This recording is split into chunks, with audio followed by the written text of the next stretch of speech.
Shalom, selamat pagi, senang sekali pagi ini kita berjumpa lagi di dalam ibadah kita meskipun kita melakukannya di rumah-rumah. Saya ingin menyampaikan bagi kita semua yaitu tentang hope, tentang pengharapan, menjadi kuat di tengah masa yang berat. Bapak Ibu Saudara, jika ada pertanyaan begini, apakah Alkitab merupakan kumpulan banyak cerita atau kumpulan satu cerita? Nah, menurut Bapak Ibu bagaimana? Kumpulan dari banyak cerita atau kisah sebuah cerita? Ya. Nah, banyak orang berpikir ini Alkitab adalah cerita dari kumpulan dari banyak cerita. Kumpulan tentang ceritanya Adam, Musa, Daud, Paulus dan sebagainya.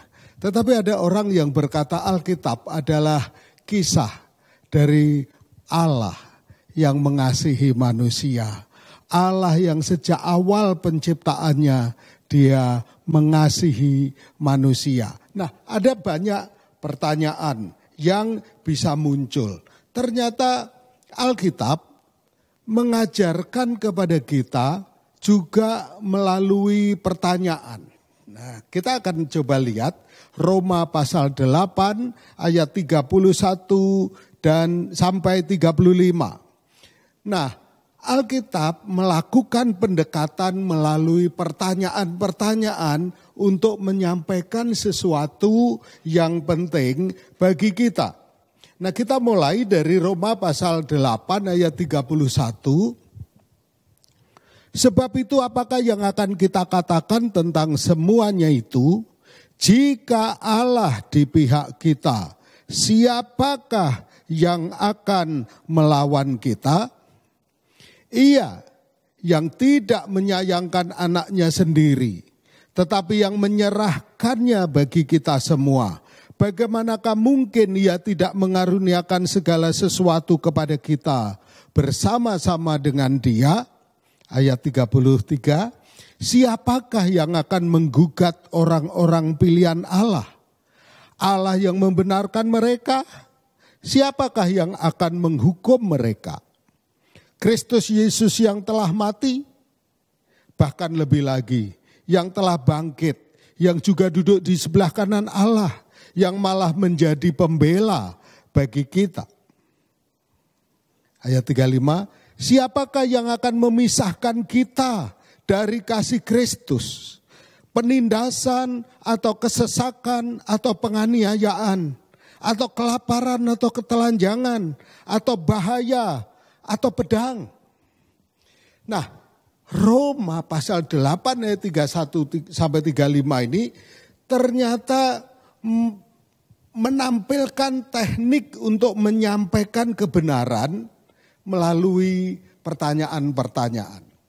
Ada statement tapi kemudian diikuti oleh pertanyaan. Dan ternyata ini bukan hanya ada di Roma.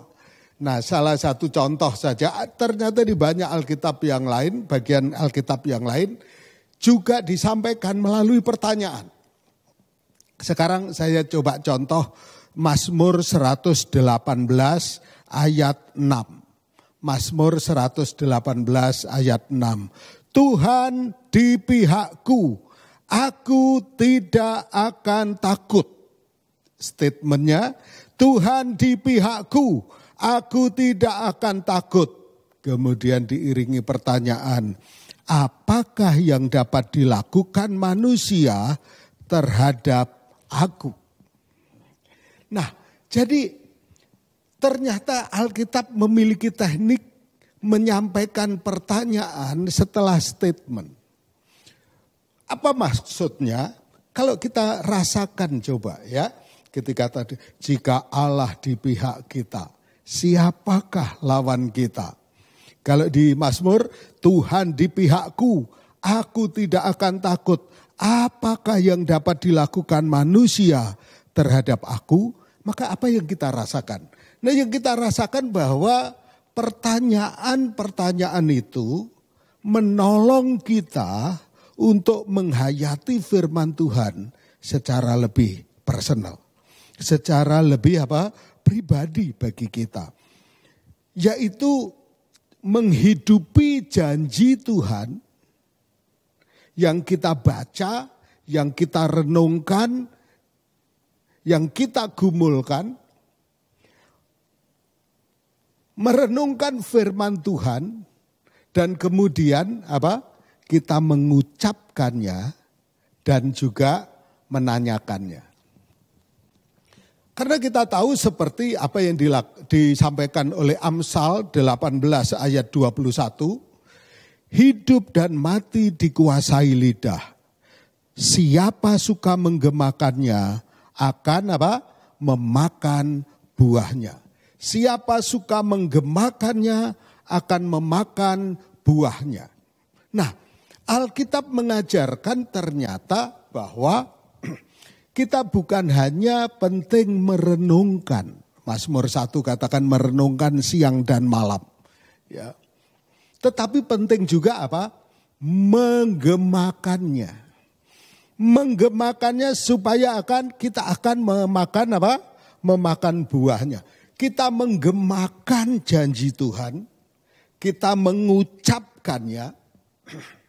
Tapi kali ini ada bagian Alkitab mengajarkan kita bukan hanya menggemakan sebuah statement, tapi kita membuat pertanyaan yang sehubungan dengan janji Tuhan. Jika Allah ada di pihakku, siapakah yang akan melawan aku? Nah, polanya demikian, ada statement janji Tuhan, kita mengucapkannya, kita menggemakannya, tetapi juga mengembangkan mengembangkan pertanyaan-pertanyaan. Karena hari-hari ini orang banyak bergumul dengan pertanyaan.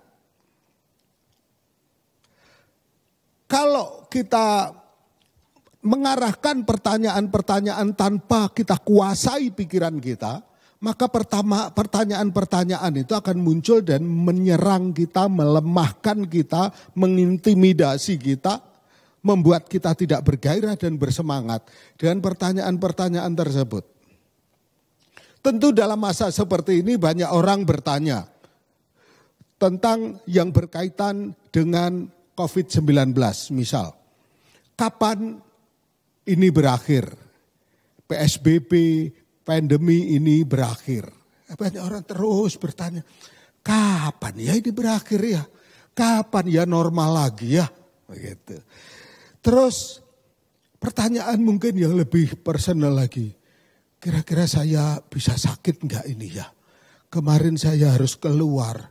Kemarin saya ketemu orang. Kemarin saya melakukan, kira-kira saya bisa sakit enggak?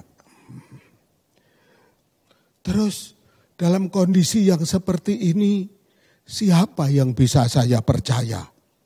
Siapa yang bisa saya dengar suaranya?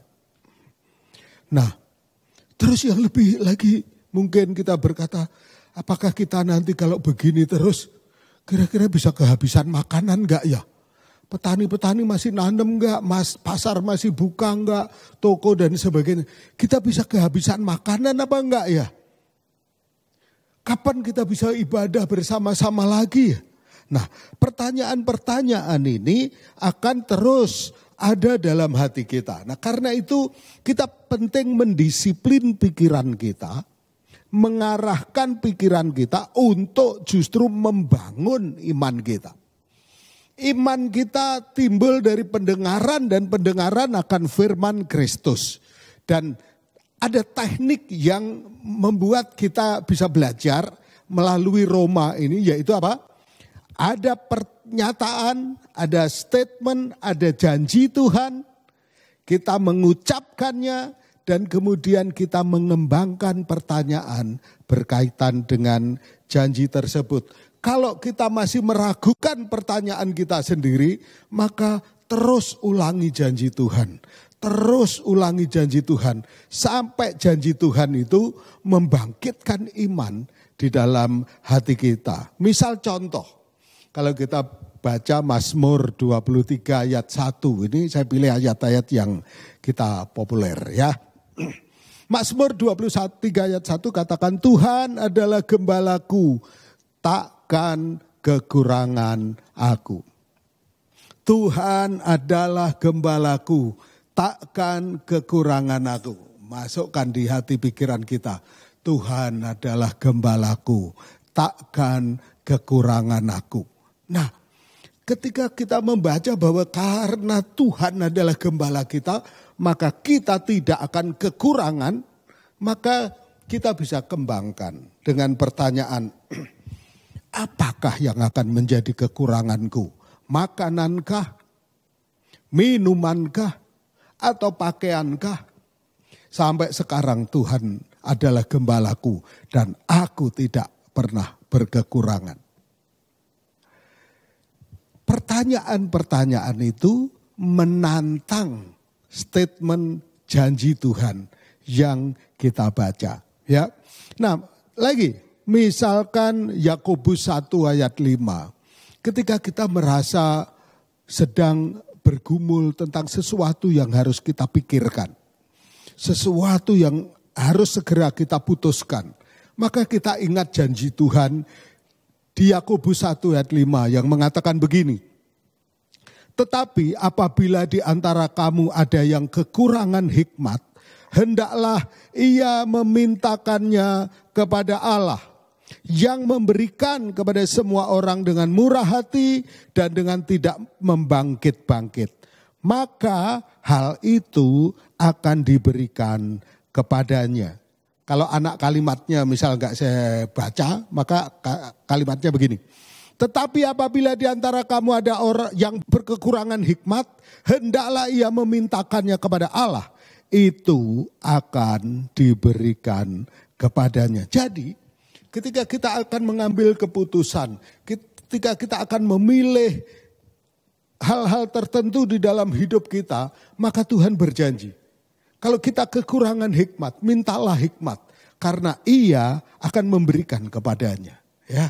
Nah, kalau kita yakin tentang janji Tuhan dan kita berdoa kepada Tuhan, sumber hikmatku adalah Allah. Hikmatku berasal dari Tuhan saja. Maka kita bisa membuat pertanyaan misal, apakah kebingungan akan menguasaiku?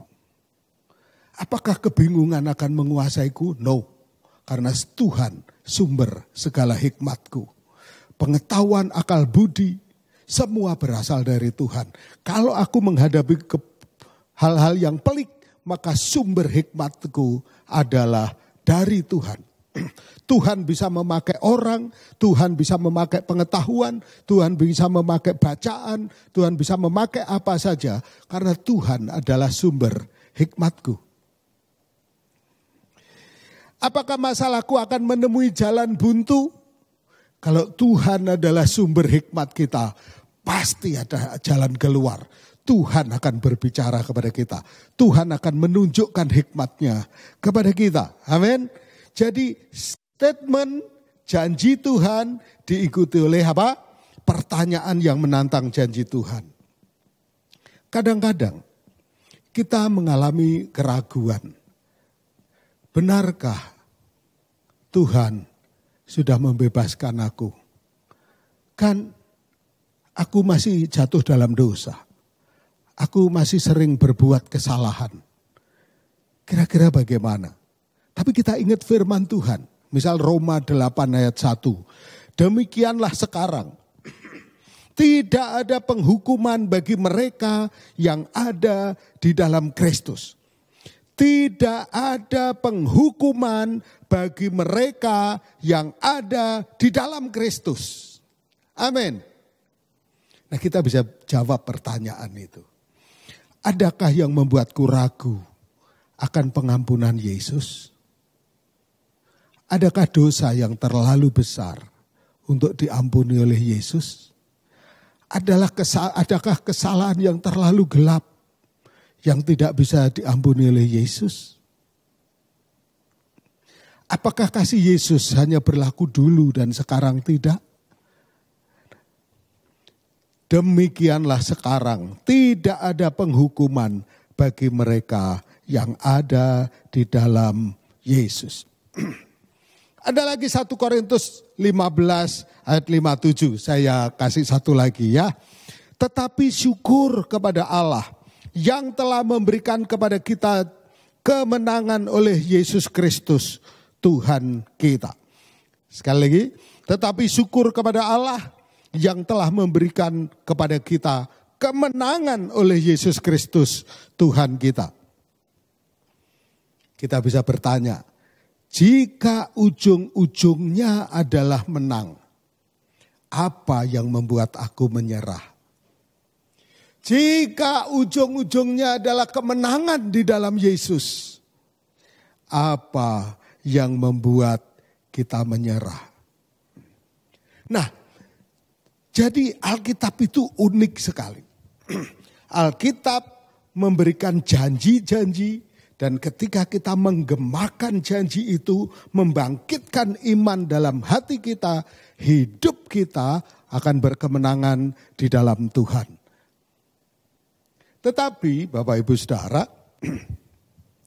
ada seorang ateis yang berkata bahwa dalam krisis ini terbukti bahwa dunia spiritual, dunia rohani tidak ada sumbangsihnya. Pendapat ini dipelopori oleh Jürgen Habermas dari Jerman. Ya, dia berkata bahwa dalam krisis ini terbukti bahwa dunia spiritual tidak ada sumbangsihnya. Dan dia katakan, sains lah, ilmu pengetahuanlah yang dibutuhkan dengan menemukan obat dan vaksin. Mereka mengatakan bahwa di tengah-tengah pandemi seperti ini, doa tidak menyembuhkan. Iman tidak ada hubungannya dengan penyakit. Penyakit hubungannya dengan vaksin. Penyakit hubungannya dengan obat. Dan vaksin maupun obat tidak dilahirkan oleh orang-orang spiritual, tetapi oleh ilmu pengetahuan. Mereka berkata demikian. Nah, gimana nih kita? Ketika kita mendengar yang demikian, bahwa pengetahuanlah yang dibutuhkan. Sains tidak dibutuhkan lagi. Agama tidak dibutuhkan, sainslah yang dibutuhkan. Karena sains terus berkembang, terus melakukan penemuan-penemuan melalui berbagai riset. Dan sainslah yang membawa kemajuan bagi kehidupan. Agama tidak. Agama hanya menawarkan harapan palsu. Bagaimana kita? Nah, kalau kita mendengar hal yang demikian, maka coba kita perhatikan firman Tuhan. Roma 15 ayat 4 berkata demikian.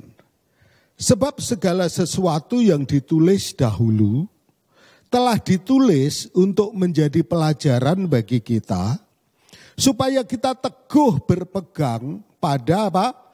Pengharapan oleh ketekunan dan penghiburan dari kitab suci. Jadi bagi kita, apa yang ditulis oleh Alkitab sejak zaman dulu, bukan tidak ada gunanya.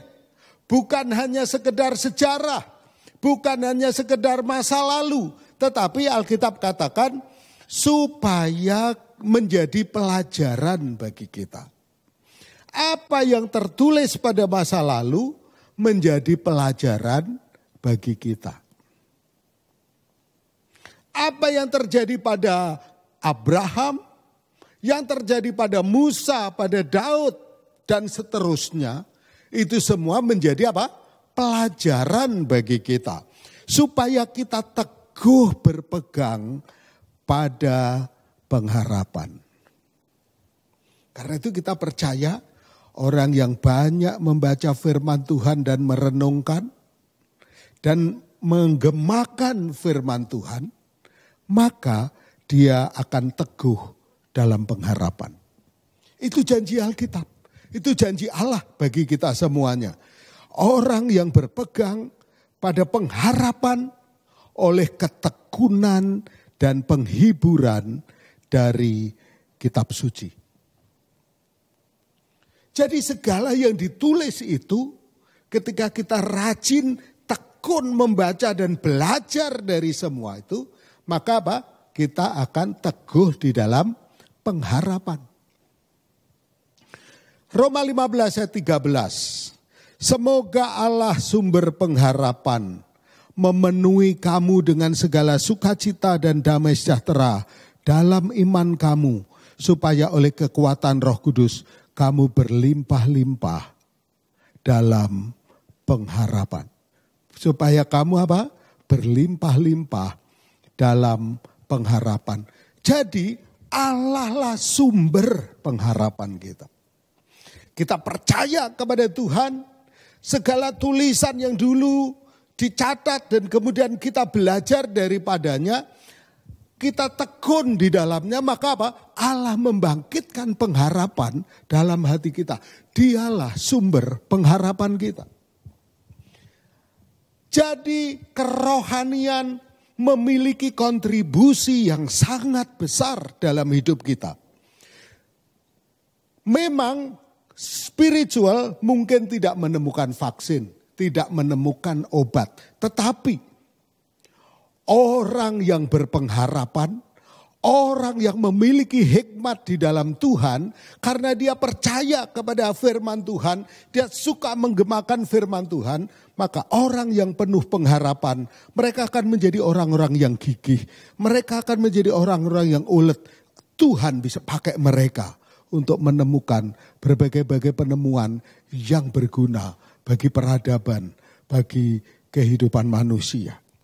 Satu lagi saya ingin sampaikan, yaitu 2 Korintus 3 ayat 12. 2 Korintus 3 ayat 12. Karena kami mempunyai pengharapan yang demikian, maka kami bertindak dengan penuh keberanian. Saya ulang, karena kami mempunyai pengharapan yang demikian, maka kami apa? Bertindak dengan penuh pengharapan. Inilah bedanya. Orang yang berpengharapan, dia memiliki keberanian untuk bertindak. Misal contoh saja. Kalau kita punya pengharapan di dalam usaha kita, maka kita berani bertindak. Ada harapan dagangan saya laku. Ada harapan ini keuntungan dari dagangan. Ada harapan. Masyarakat lagi perlu ini. Ada harapan. Ada harapan. Maka orang demikian akan bertindak. Tetapi orang yang tidak berpengharapan, dia akan lumpuh. Dia akan tidak punya daya untuk melakukan usaha. Karena tidak punya pengharapan. Dan Paulus katakan, karena kami mempunyai pengharapan yang demikian, maka kami bertindak dengan penuh keberanian.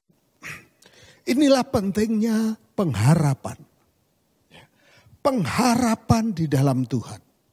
Pengharapan yang muncul karena kita tekun membaca Alkitab, merenungkan, menggemakannya, bahkan menggalinya dengan mengangkat beberapa pertanyaan yang menantang terhadap janji Tuhan itu. Maka pengharapan akan muncul. Maka orang-orang rohani akan hidup dalam pengharapan. Dan pengharapan itu yang akan membuat dia terus bertindak di dalam Tuhan. Mari kita baca semua tokoh Alkitab. Mereka adalah orang-orang yang menghadapi berbagai macam masalah yang sangat berat.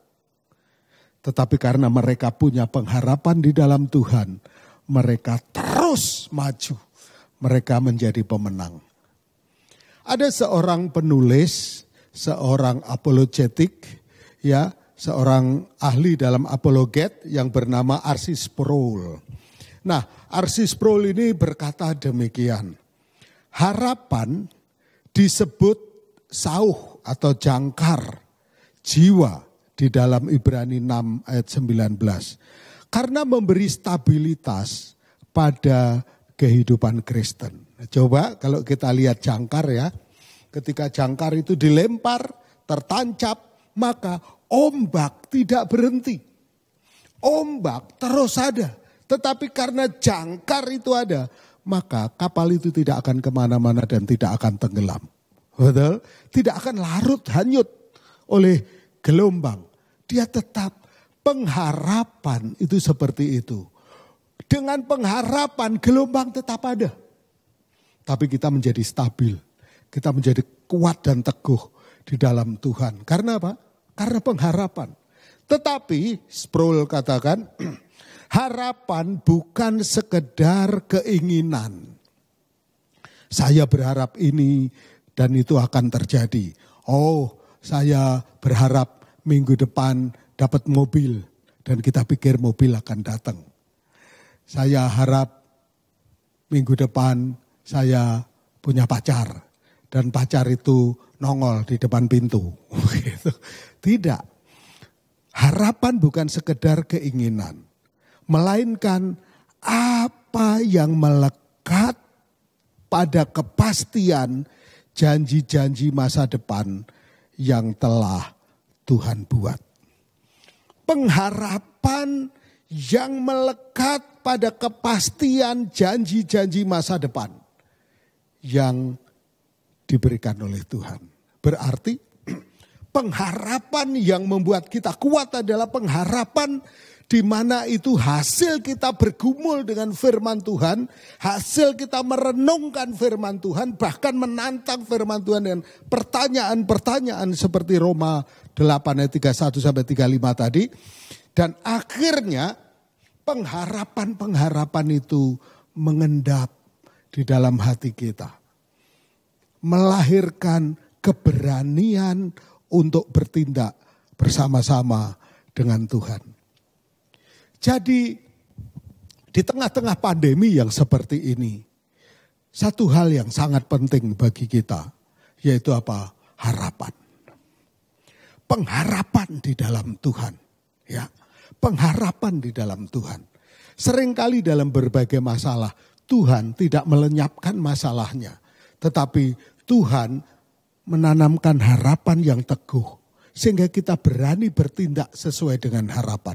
Bertindak di dalam iman yang akan menghasilkan keajaiban demi keajaiban. Perkara-perkara besar yang terjadi di dalam hidup kita. Karena itu Bapak Ibu Saudara, setelah kita mendengarkan firman Tuhan ini, ayo kita ambil komitmen untuk semakin tekun di dalam firman Tuhan. Menggemakan firman Tuhan. Menggemakan itu supaya firman itu benar-benar masuk dalam hati dan pikiran kita. Sehingga memunculkan apa? Pengharapan. Dan pengharapan yang membawa kita berani bertindak di dalam Tuhan. Krisis ini belum berakhir hari ini. Saya tidak tahu minggu depan, bulan depan. Tetapi satu hal, Tuhan berjanji Dia akan terus menyertai kita. Dia akan terus memberi hikmat kepada kita. Dia akan terus meneguhkan kita dengan pengharapan-pengharapan supaya kita berani bertindak di dalam Tuhan. Oke, Tuhan memberkati kita semuanya.